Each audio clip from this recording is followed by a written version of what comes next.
Ladies and gents, welcome back to the channel. This is Unmasking Mental Health, episode 4, in the new home, the Petrolheadonism garage, with the new chair, the Lamborghini chair. And who's going to be in the hot seat this week, we'll find out in a moment. But before we go any further, I just want to say a massive thank you to all of you that have been watching the series so far. Thank you for your support. Thank you for subscribing. And if you haven't, hit that subscribe button right now. But a big thank you to Alex Pope at the BBC News, who did a really good piece on us that was released recently. So if you're here because of that piece, again, thank you for finding us and stay tuned. So today we have a very special gentleman. It's the man behind the camera's dad, Richard Scoot, and we're going to be speaking to him about his experiences with mental health. Cool, so here we are. Richard Scoot, welcome back to the channel. Thank you. You're back in a Lamborghini chair, because last time you were on the channel, you were in a Lamborghini chair. I was indeed, yeah. A very fast Lamborghini chair. Yeah, I've seen some of the footage. You did take off a few times. So, Scoot's behind the camera, Scoot Senior's in the chair, and it's episode 4 of Unmasking Mental Health with Petrolheadonism, for Petrolheads, by Petrolheads. Richard, we've got different angles that we can talk about here, because you've personally had personal experience with mental health. I have, yeah. You work in mental health. Yeah. And obviously you've seen the effects it has on everybody.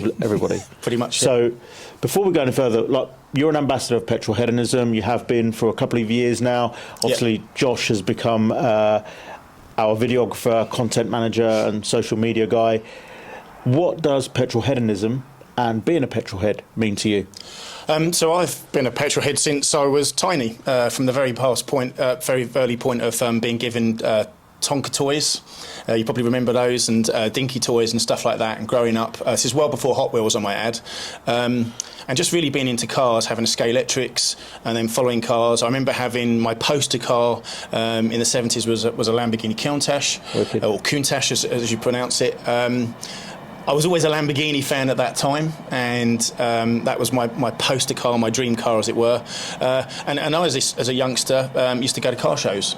So my dad would take me to the Birmingham Car Show, which was the international car show that we used to have in the UK, which was brilliant. Oh, right, yeah. We'd go to Donington Park, we'd go to Silverstone or Brands Hatch and watch the touring cars.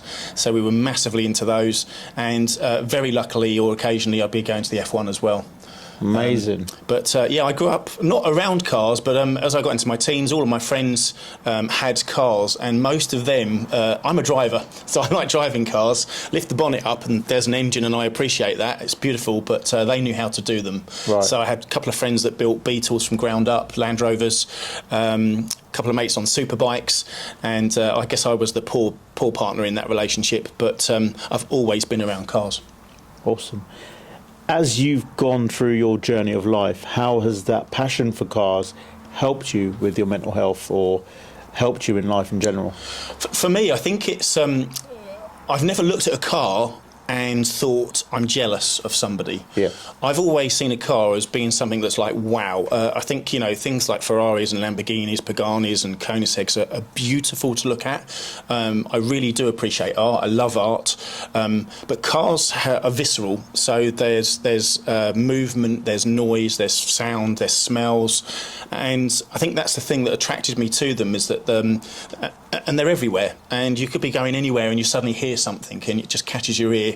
And it kind of excites you. It gets your adrenaline pumping. Yeah. And that's why I love cars. And I don't just love supercars and hypercars, like my son. Give me a Fiat 500 and a really old sort of like 1970s Fiat 500, and I'd be well away with that. Awesome. In fact, actually, that's my dream car. Awesome. Well, I know we had one raffled off last year, and I know you entered that. Yes, I didn't get it. Proper jealous of the person that did. Let's move the conversation to mental health specifically. So your role at work is working with children and mental health, and what have been your experiences? Yeah, so for the last 15 years, I came out of industry. When you go into education, it's industry, and that just means any other job that isn't in education. Essentially, I've been teaching martial arts for 25 plus years. I've been doing Shotokan karate for over 30 years, and mainly teaching children. But what I've done is I specialise in teaching children with additional needs. So that's children with diagnosis of Asperger's, dyspraxia, ADHD, and all of those different diagnoses that, if I'm honest, quite often many sporting organisations don't want to know about. So in other words, if you've got a and these are all linked to mental health because they're all part of the brain, and the brain is all about mental health, or mental health is all linked to the brain. So it's kind of all-encompassing, really. So I've kind of specialised in taking young people that no one really wants. I've taken on bullies.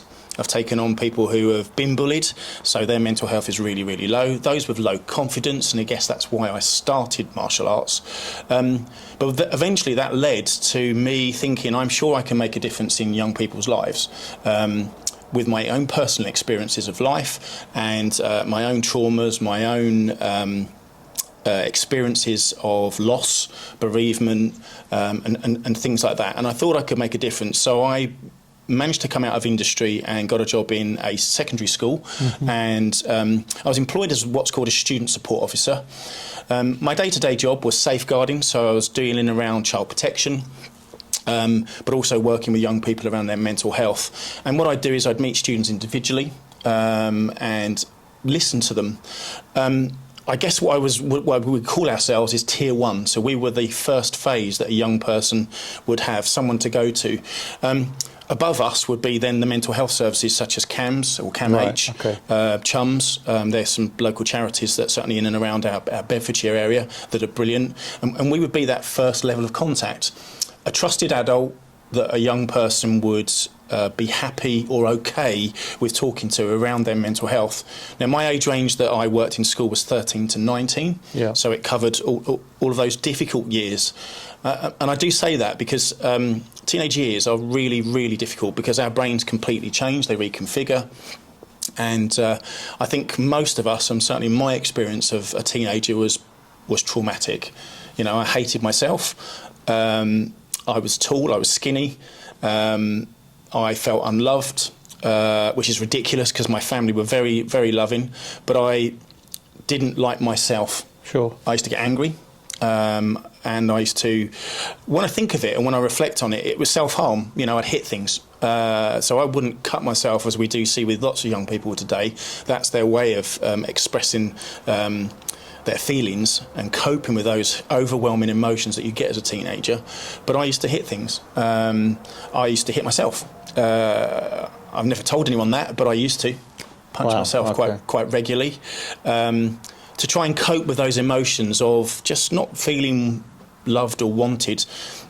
And you can't say to someone, "Oh, you're not loved." It's a feeling that comes within you. So someone can tell you they love you 100 million times, but if you don't feel it yourself, or you can't accept it, so you're not in that place to accept it, you just feel loss, and you feel lost. And so I think I went through quite a dark stage in my teenage years. I never got to the point where I would say I ever had suicidal ideation or suicidal thoughts, but certainly lots of the young people I've worked with over the last 15 years, suicidal ideation is a regular thing. I'd say I almost have a daily chat nowadays with somebody who is feeling suicidal in some way or form. Through my job, I've experienced loss, so losing young people is a heartbreak. Personally, I lost a friend to suicide when I was 17 years old. That was really difficult to try and get your head around and understand why that young person didn't feel that they could carry on. And we will never know what that person's going through. Well, you've described a few things there. You've talked about when you were younger and what was going on in your mind where you felt no love, but there were a lot of people around you that did love you. Yeah. So it's your mind that makes you feel that way. And we've talked about this on the channel before, about how the mind is so powerful at tricking you. And there's been times when I'm in a house with 4 daughters and a wife and 2 dogs, and I felt lonely. And it's weird because you start questioning, well, hold on a minute. In a rational mind, you say, well, why am I feeling so lonely when I've got all these people around me? Yeah. And they're the most loving people in my life. So it's really interesting that you touched on that already, and how powerful the mind is. As you say, the 17-year-old that passed away, that took their own life, you'll never know why or what pushed them to that level, but it is an extremely dark place to be in, to be at that level of thought. What's also really interesting is what you've said about your experiences when you were a teenager, and now you're seeing that reflected in teenagers that you're able to help, which I'd imagine makes it easier for you to help because of your experiences? I think so. I think the young people I've worked with over the last 15 years, of which there's been thousands, they tell me that speaking to counsellors, whilst in some occasions helps, They just need someone to listen to them and not try to analyse and overanalyse their mental health problems. They just need somebody who is constant, regular, and able to listen. The problem is when you go to see a counsellor is that everybody's time limited because of constraints with the NHS. CAMS and CHUMS, there's waiting lists of a year, 2 years plus, which is ridiculous. Whereas you can have somebody in school like myself where the students can come and see immediately, almost daily basis if need be. And I guess that's really where we connect. Young people just need somebody that is able to connect with them. A bit like two pieces of Lego fitting together, securely and soundly. And once they've got that connection, there's hope. I mean, don't get me wrong. I've worked with young people who, you have a conversation and you think it was quite positive. I remember when I first started in the job, a young man who I was working with on a weekly basis tried to take his own life. Was unsuccessful, thank you to the police, who just found him with their helicopter by a lake. He'd overdosed. Right. And I thought we'd had a really positive conversation and that he was feeling more positive about himself. Yeah. But when we're on our own, when we're in that dark space, our mind does crazy things, as you said, Chiro. Yeah. It tells you things that you can't control, and so you go into that dark space.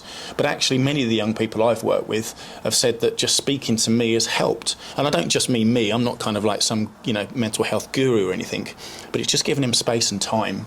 Yeah.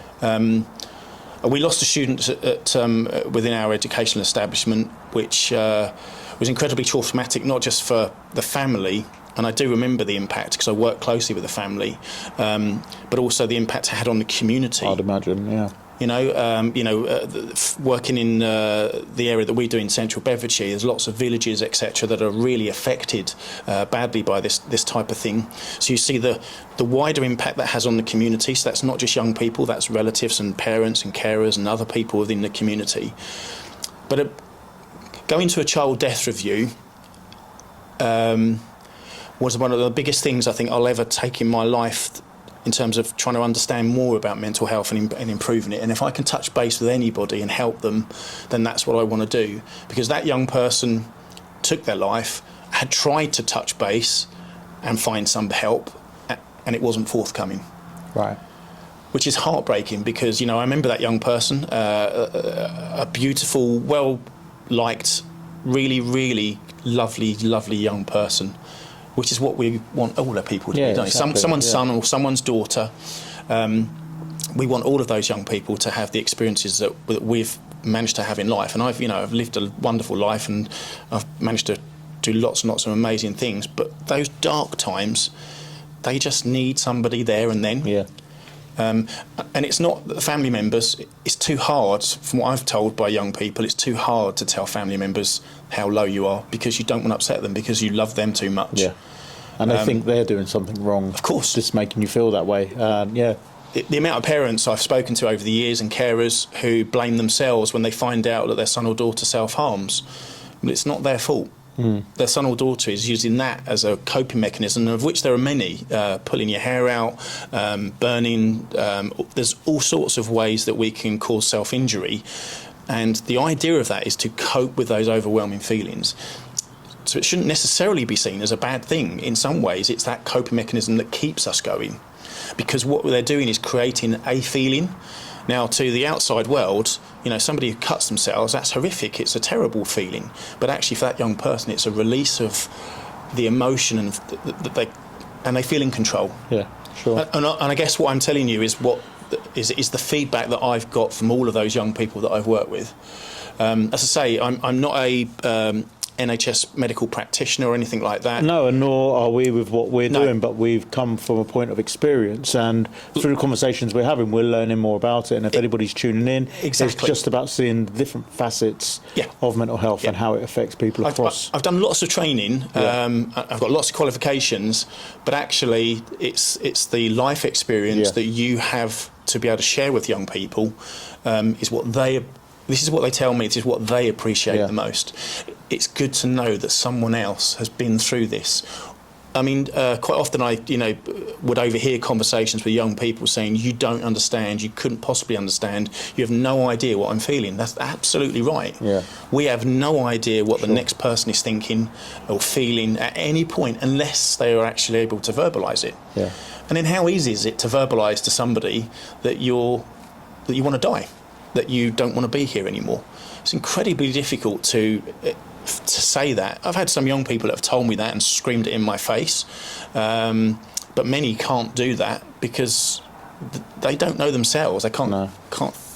What's the word? They can't understand those feelings, and that's why it becomes such a big issue. But I think giving young people an opportunity to talk, and obviously removing the stigma, which is, I think, the best thing about this series that you're doing, Chiro, is that I watched the first episode. I've a vested interest because my son's behind the camera, but it was really nice to see him in front of the camera. Yeah. And he was talking about things that he's never spoke to us about as a family. And this whole series has come from me speaking to him about being the superstar of the documentary and how your friends thinking about it. And he was like, my friends don't know. And I was like, yeah, ask some open questions and realise, wow, you've not told your best friends. And obviously you must have been really proud to see him speak up because he's extremely mature. He certainly is. And verbalised and conceptualised what he was feeling, what he'd gone through and how it affects him moving on. But I didn't know you had no idea. No. That was the first time you'd heard that. No. Wow. No, and that's has quite an impact on you as a parent. And again, instantly you self-blame, which is the wrong thing to do. Young people, I think, from that teenage age, have to find their own way. We as parents obviously bring them up to show them the way to become a kind of well-rounded member of the community. But we can't really teach them about how their mental health is going to affect them because it's forever changing. Yeah, and it's individual to every single person. Every person. Yeah. So I think from our own perspectives, that watching that video had a big impact on me. And then I watched the second episode, which was Lewis from Tacoma. And that had a huge impact on me because right now, I don't mind admitting, I've been as low as I've ever been in my life. My health took a complete dive off a cliff around October time. Right. And that's your physical health. My physical health, and I think then that hit my mental health. Of course, yeah. So I'm fit and healthy. I'm a martial arts instructor. I used to run, I used to fight, I used to compete at a very high level. And I've always considered myself, apart from breaking pretty much every bone in my body, well. I've heard about that. Yeah.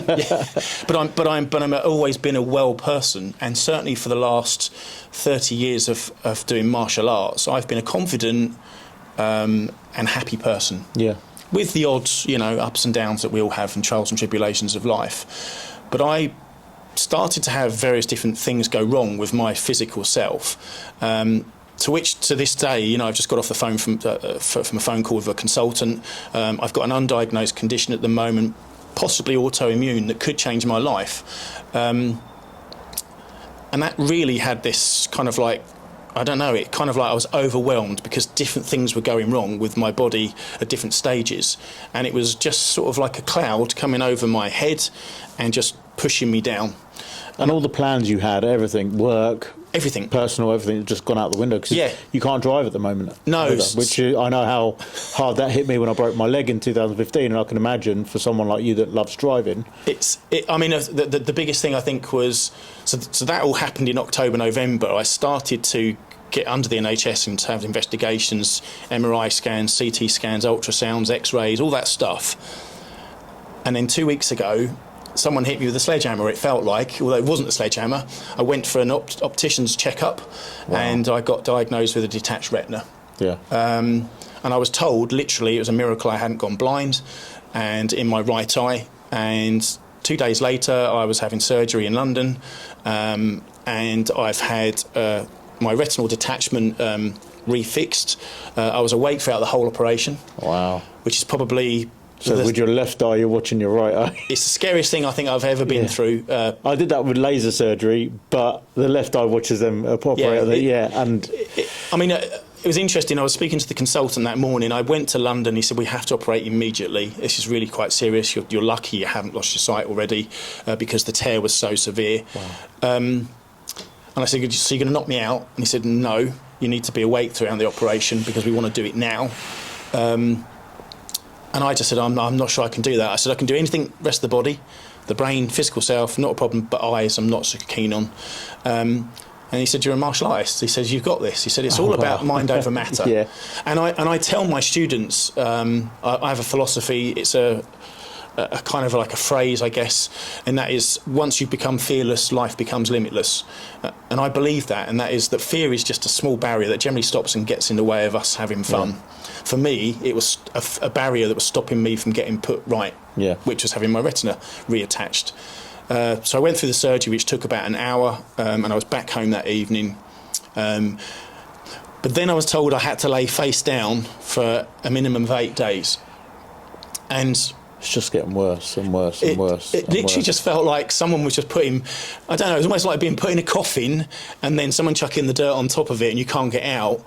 And then they put a house on top of that and built a house. And then they put something else on top of that. And it just kind of felt like I could hear my voice breaking as I'm talking about it. But it just felt like everyone was just punching me. I've been in a lot of fights, all to do with my martial arts, I might add. Never other outside of the dojo, as it were. Yeah. But I've never been hit hard. Physically, I've been hit hard. I've never been hit like that mentally. And it was as if someone just kept doing it. On behalf of myself and the viewers and anybody else involved in this series, really thankful for you to come in forward, sitting in the chair now while you're probably at one of your lowest points in your life. And I think it's so important for people to see this. And I can feel it, and I'm sure they can feel it as well. I think that's why I wanted to do it. I'm trying not to get emotional now, but I think that's the important... That's the reason I've come in the car today. I can't drive, but that's the reason I've come, is to kind of like show, we can get really, really low. My only thing at the moment that's keeping me going is my family. Yeah. My wife is incredible. Yeah. Debs is just phenomenal. I don't know how she copes with the three of us, myself, Scoot, and our daughter. But she puts up with an awful lot, and she is the linchpin that's keeping us together at the moment as a family, and keeping me going. And I think that is really important. It's family that keeps you going. Josh asks me every single day, how are you doing, Dad? And I generally say to him, rubbish. Yeah. I can hear myself saying all of these negative words, which I really don't like doing, because I'm not a negative person normally. Normally, I'm the life and soul and smiley and happy. But right at this time, I'm not. Right at this time, I'm broken. It's, and I can feel it, and we had a little chat to kind of organise today and get you here, and for me, I kind of concentrated on my mental health for many years and let the physical health go, and now I find that I'm truly imbalanced. For you, you've been hit with this physical health, and then that's impacting now on your mental health, but I think with a lot of people that suffer illness, it's a hand-in-hand thing, and I don't know what I can say that could be the right thing to say, but you also know that once you get to the bottom of what's happened physically, just by being here, just by speaking openly about it, it's helped your mental health. Absolutely. 100%, because I've learned that by verbalising it, whether it's to somebody, to everybody, or just saying the words out loud, it makes things feel better already. And I mean, I think you're right. I mean, I through the pandemic, being a martial arts instructor, all of our classes were shut down. Yeah. We couldn't go out, we couldn't drive anywhere, could we? And I had a group of middle-aged men who were my black belts, and they just enjoyed talking to each other with Zoom calls every Saturday morning. And they just loved that. Yeah. And we would talk about our mental health. And men never talk. No. Men never talk about their mental health. They don't talk about anything. Ladies, women, you're brilliant at it. You talk about everything. Things that men don't even want to think about. You do talk about everything. I know this because I've worked with women for the majority of my working life. Yeah. And they've told me what they talk about. We don't, do we? We don't share any information. We don't share our experiences. We just suffer in silence. And that's not good for us. I mean, right now, I can't do anything physically. I can't work, which I hope to be able to do so soon. I can't drive, and as you say, driving is one of my greatest passions. Yeah. I love driving, but actually, you know, the car community still carries on, and I watch that. So I'm constantly watching YouTube, Facebook, and Instagram, and just looking at what everybody's doing. And I don't feel alone. I feel part of that community still, even though I can't get behind the wheel and feel and smell things at the moment. I think it's really, really still helping me keep going. Yeah. You know, there's still that dream that one day I will own a Ferrari or a Lamborghini. Josh, yeah, please make sure you're listening, son.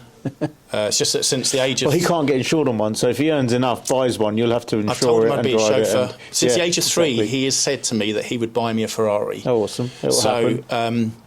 You know, I'm kind of... I'm 51 now, mate. Time's running out. So, you know...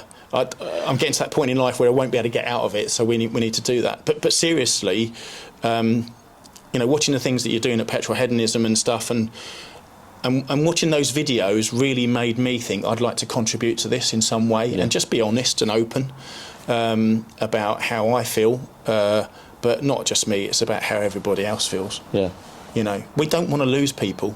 Life is too precious. It's too special. There's too many good things to do, but we constantly hear, don't we, in the car community of people, absolutely. People this taking is one their of the things that spurned us to do what we do. And I think that's brilliant. So in the place where you are right now, that dark place, that negative place, how do you fight that at the moment? I think I am a born fighter naturally, and I don't just mean that with my fists and my feet.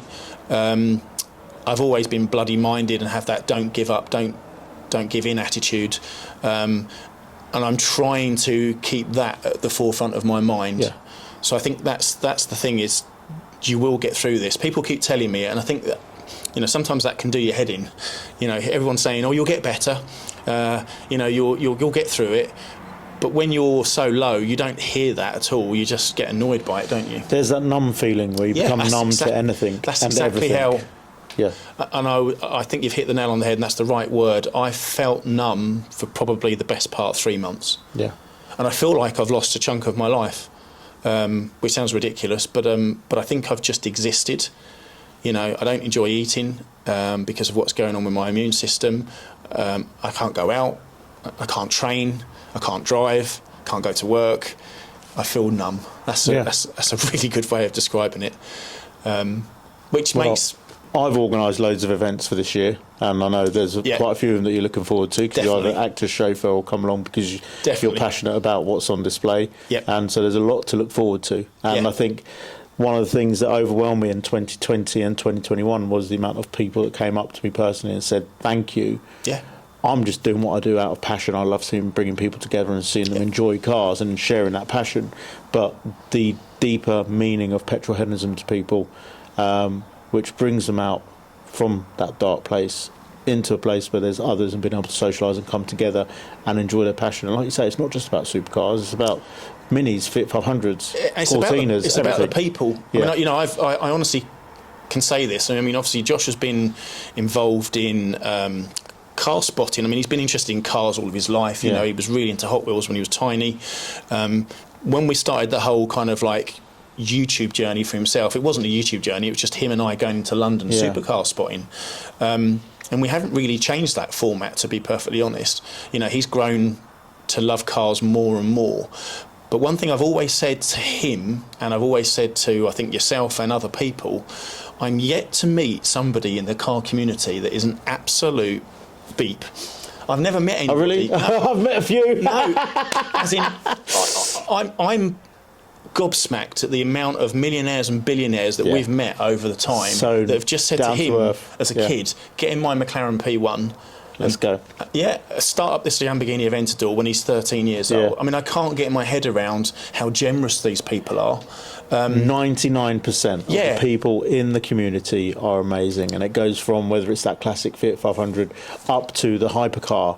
Honestly, they have the same passion. That person, they have the same passion. It's just they've made different choices in life and had more luck, or made their own luck, or just worked harder. They've done what they've done, and we've had some amazing experiences, and so lucky. Even for instance, our cars and supercars and copters event, which helicopter owners. It's incredible, It's like, isn't it? that's another level of, Yeah, got supercars, hypercars, helicopters, and it's amazing the people that we meet in this journey, and everybody's affected by mental health as well at that level, because you've got these high-powered business people that are under incredible amount of stress. It's a great leveler. Everyone has mental health, whether you have good mental health or bad mental health or in between. We all have a brain. We all have to function physically and mentally, so therefore it affects everybody. So we're on the same playing field all the time. Yeah. And I like that with the car community, because we've been at car shows where you've seen somebody who owns like a Lamborghini Centenario, one of the most expensive, rarest cars in the whole world, and they are literally blown away because some guy's got a 1970 Mark I Ford Escort, you know, in Mexico green or whatever colour it is, and they're like, want to swap cars. But it can also stir up memories. You know, my first car was a Mark II Escort. Yeah. You know, every time I see one, it brings back that time in my life that kind of is really important to me, and that was learning to drive and becoming independent, and going on my first journey on my own and those sorts of things. And those are special memories that hopefully, you know, are positive and keep you mentally well. But I think it's as much the people as it is the physical cars. That's a massive. What we've created is unknowingly, because it kind of happened, we're creating a community worldwide now under Petrolheadonism, and it's a support network. And what we've also introduced is events throughout January, February, March this year, which is unheard of. So we've done away with show seasons. Why should you only see your car friends 4 to 6 months a year? Why not see them during the winter, cold, dark months as well? So I mean, I think that's the best thing you've ever done. I mean, everybody knows that the autumn and winter time is the darkest part of our life. You know, sad seasonal affective disorder affects a lot of people, but actually it affects us all, whether you're diagnosed with something or not. Like you say, the shorter days, I mean, you know, getting up to work in the dark, going home in the dark, really does affect your mental health. So when someone gives you that kind of outlet, you know, come to a car meet, have a cup of coffee, have a Churro special, because they're just like the best pizza on the planet. But just it brings a brighter day. Brilliant. And you don't even need good weather. You know, it can just be chucking it down with rain. We've been at some events and we've got absolutely soaked, but it's the community that makes it what it is, and that's that. Well, for me certainly, and for us over the last number of years that we've known you, it's something we always look forward to. Yeah. So you'll see there, we've gone from a very dark place to a smile on his face. Yes, cheered me up. How that rhymed, I have no idea. But guys, thank you for tuning in to episode 4 of Unmasking Mental Health with Richard Scoot, Josh Scoot's dad, Scoot Senior Supercars. That channel's coming soon. Make sure you're hitting that subscribe button and look forward to the rest of the series. We've got some great guests lined up, but also check out the playlist. We've got events, we've got vlogs, and we're starting a new series, which, if you haven't seen it already, it's Living With, and the first episode will be DB11 with Dan Osborne. So, see you next time. Take care.